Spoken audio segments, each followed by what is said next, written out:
साथियों नमस्कार। एक बार फिर उमर खालिद की बेल याचिका खारिज कर दी गई, उन्हें बेल नहीं दी गई। साथ ही शर्जिल इमाम को भी बेल देने से इनकार कर दिया गया। लेकिन 5 और लोग जो इसी मामले में आरोपी थे, दिल्ली दंगों के मामले में, उन लोगों को जमानत दे दी गई है। सुप्रीम कोर्ट ने जो इस फैसले में कहा है वो सोचने लायक है। आर्टिकल 21 के आधार पर जमानत मांगी गई थी, लेकिन आर्टिकल 21 की जो व्याख्या सुप्रीम कोर्ट ने की है इस मामले में वो बहुत ही दिलचस्प है, समझने वाली है। और अगले 1 साल तक यह साफ हो गया है कि उमर खालिद और शर्जिल इमाम जेल में ही रहने वाले हैं। आजाद हवा और सूरज उनको नहीं दिखने वाला।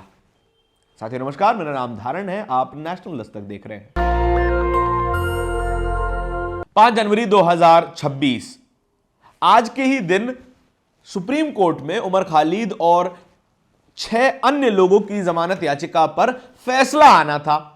फैसला सुप्रीम कोर्ट ने पहले ही सुरक्षित रख लिया था, आज केवल फैसला सुनाया जाना था। लेकिन जो फैसला सुनाया गया है वो बहुत ज्यादा गंभीर है और विचार करने लायक है।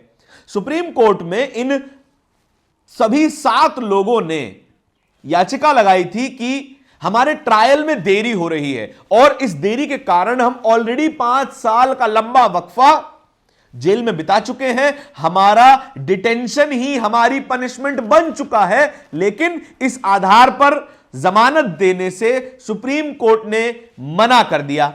इन तमाम आरोपियों ने यह कहा था कि आर्टिकल 21 का उल्लंघन किया जा रहा है। लेकिन सुप्रीम कोर्ट ने क्या कहा वो जरा हम आपको पढ़कर सुना देते हैं। कोर्ट ने साफ किया कि अनुच्छेद 21 की व्याख्या अकेले नहीं की जा सकती है। कोर्ट ने कहा कि ऐसे मामले जिनमें देश की सुरक्षा और अखंडता को प्रभावित करने वाले आरोप शामिल हो, ट्रायल में देरी को जमानत देने का निर्णायक आधार नहीं माना जा सकता। सुप्रीम कोर्ट ने कहा कि उमर खालिद और शर्जिल इमाम की स्थिति अन्य आरोपियों से अलग है। ट्रायल में देरी हो रही है, यह सिस्टम की गलती है। ये तमाम उन लोगों की गलती है जिन्होंने केस दर्ज किया है, जो जांच कर रहे हैं, जो कि चार्जशीट दाखिल कर रहे हैं, उन लोगों की गलती है। लेकिन ट्रायल में देरी किसी आरोपी की गलती तो नहीं है। लेकिन फिर भी सुप्रीम कोर्ट उसे कोई कारक नहीं मान रहा है बेल देने का। ट्रायल नहीं हो रहा है, वो डिटेंशन में है, यानी कि ये डिटेंशन इल्लीगल है। इस इल्लीगल डिटेंशन के बावजूद उन्हें बेल ना दिया जाना बड़े सवाल खड़े करता है। और इसके बाद भी एक ऐसा क्लॉ है जिसको जोड़ा गया और यह साफ कर दिया गया कि उमर खालिद और शर्जिल इमाम अगले 1 साल और जेल में ही सड़ते रहेंगे, जेल में ही मरते रहेंगे। लेकिन कुछ लोग हैं जिनको जमानत मिल गई है, राहत मिल गई है, उनके बारे में भी आपको बता देते हैं। कुल 7 लोगों ने यह जमानत याचिका लगाई थी, आर्टिकल 21 का हवाला देते हुए, यह कहते हुए कि ट्रायल नहीं हो रहा है और तब भी हम 5 सालों से जेल में बंद हैं। उमर खालिद शर्जिल इमाम की बेल को रिजेक्ट कर दिया गया। मीरान हैदर, गुलफिशा फातिमा, शिफाउर रहमान, मोहम्मद शकील खान और शादाब अहमद को बेल दे दी गई है।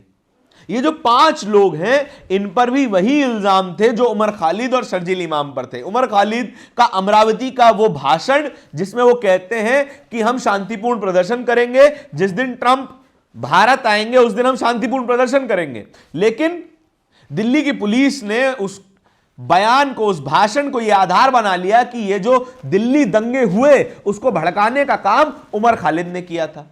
शर्जिल इमाम पर यह आरोप है कि उन्होंने शाहीन बाग में सीए एनआरसी के खिलाफ चल रहे प्रोटेस्ट में एक ऐसा बयान दिया जिसमें वो भीड़ को उकसाते हुए नजर आ रहे हैं और कह रहे हैं कि भारत की जो चिकन नेक है, जो रास्ता, जो दर्रा भारत के नॉर्थ ईस्ट हिस्से को मेनलैंड से कनेक्ट करता है, उसको काटने की बात कर रहे हैं। इस आधार पर उनके ऊपर मामला दर्ज किया गया और 5 साल से जेल में है। बाकी 5 लोग जो हैं उन पे दंगे की साजिश रचने, भड़काऊ बयान देने और लोगों को प्रोटेस्ट के लिए, हिंसा के लिए उकसाने का आरोप था।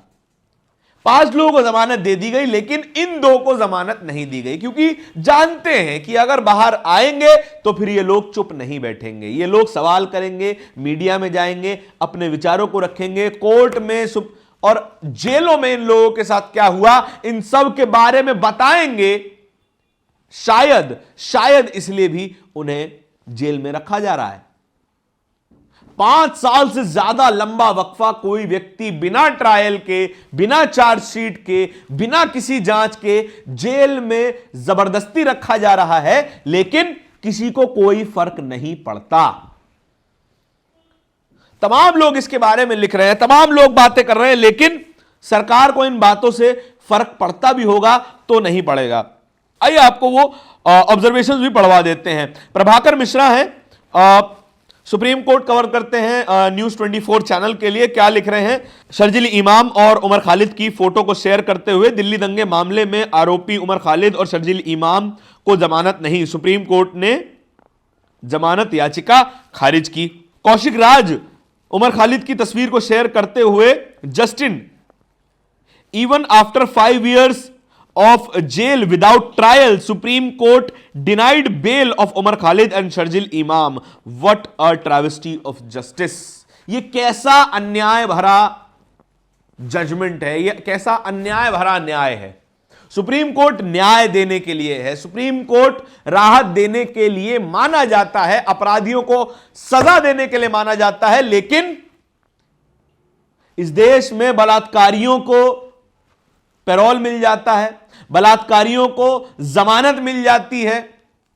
जब जब हरियाणा में चुनाव आते हैं तब तब गुरमीत राम रहीम सिंह इंसान बलात्कारी को राहत मिलती है, पैरोल पे बाहर आता है, एक पार्टी के लिए कैंपेन करता है, वोट मांगता है, लेकिन उमर खालिद, शर्जील इमाम और तमाम उन लोगों को जमानत नहीं मिलती, राहत नहीं मिलती, जो केवल और केवल सवाल पूछने के आरोपी हैं। ऐसा ही कुछ लिख रहे हैं senior journalist Rajdeep Sardesai. Important, so no bail to Umar Khalid से supreme court, no personal liberty under UAPA. Personal liberty जैसी कोई चीज नहीं होती अगर मामला यूएपीए का है। यूएपीए में बिना ट्रायल के, बिना चार्जशीट के चाहे जितना जेल में रख सकती है सरकार, कोई सवाल नहीं पूछने वाला, कोई बेल नहीं देने वाला। This despite the fact that even the trial has not begun after more than 5 years. Meanwhile, rapist and murderer convict Ram Rahim has been given parole once again. Prior to his latest parole, VVIP convict Rahim has came out of the prison 14th time. 14 बार उसको payroll मिल चुकी है, लेकिन under trial व्यक्ति और अपने trial का इंतजार कर रहा हुआ व्यक्ति बेल नहीं ले सकता यूएपीए के अंडर। सिंस बीइंग कन्विक्टेड इन 2017 से लेकर आज तक वो व्यक्ति 14 बार जेल से बाहर आ चुका है। 8 साल में 14 बार उसको पैरोल मिल चुकी है। यह है इंडिया का criminal justice system. Rajdeep Sardesai लिख रहे हैं। और सौरभ दास ने एक बड़ी इंटरेस्टिंग बात लिखी है, यह भी जरा देखने वाली चीज है। The Supreme Court of India has acted the most cruel manner in the bail plea of Umar Khalid. सबसे ज्यादा क्रूर लहजे में बात की, सबसे ज्यादा क्रूर फैसला सुनाया है सुप्रीम कोर्ट ने उमर खालिद के मामले में। It has not just rejected the appeal but also effectively restricted him from applying for bail for next 1 year. What a terrible day of democracy.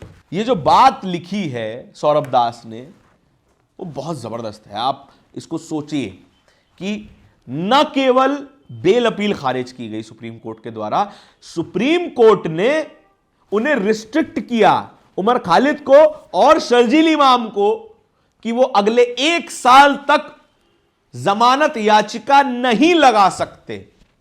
यह बात साफ है, जिसकी बात हम पहले भी कर रहे थे कि केवल बेल रिजेक्ट नहीं हुई है, 1 साल तक अब वे कोई जमानत याचिका नहीं लगा सकते हैं। 1 साल और इन दोनों ही लोगों को जेल में रहना पड़ेगा, सरकार के रहमो करम पे जिंदा रहना पड़ेगा। अगर सरकार का दिल इतना विशाल हो गया कि इन्हें खुद ही बेल ग्रांट कर दी तो बड़ी बात होगी। उसके अलावा स्टेट, कोर्ट और मशीनरी यही चाहते हैं कि ये दोनों लोग मीडिया से दूर रहें, पब्लिक स्पेस से दूर रहें, आजाद सांस लेने के अधिकार से दूर रहें और जेल में सड़ते रहें। क्योंकि बाहर आएंगे तो मीडिया में बात करेंगे, बाहर आएंगे तो अपनी कहानी सुनाएंगे, अपने हिस्से के सवाल लगातार पूछते रहेंगे। जेल के अंदर की जिंदगी मानो ऐसी होती है कि व्यक्ति अब पिछले 5 साल कोमा में रहा हो और बाहर की दुनिया से सारा संपर्क खत्म, उन्हें कोई जानकारी नहीं है बाहर की क्या चल रहा है दीन दुनिया में, कोई जानकारी नहीं। आपके इस खबर के बारे में क्या विचार है कमेंट सेक्शन में बताइएगा ज़रूर। इसी तरह की खबरों को और भी देखते रहने के लिए नेशनल दस्तक को सब्सक्राइब ज़रूर कीजिएगा। बहुत बहुत धन्यवाद। दस्तक की आपसे गुजारिश है कि अगर इसको बचाना चाहते हैं तो नेशनल दस्तक को सब्सक्राइब करने के लिए रेड कलर के सब्सक्राइब बटन को दबाएं, फिर बेल आइकन की घंटी दबाएं। नेशनल दस्तक को बचाने के लिए बहुत ज़रूरी है कि हर खबर को शेयर करें, लाइक करें, कमेंट जरूर करें।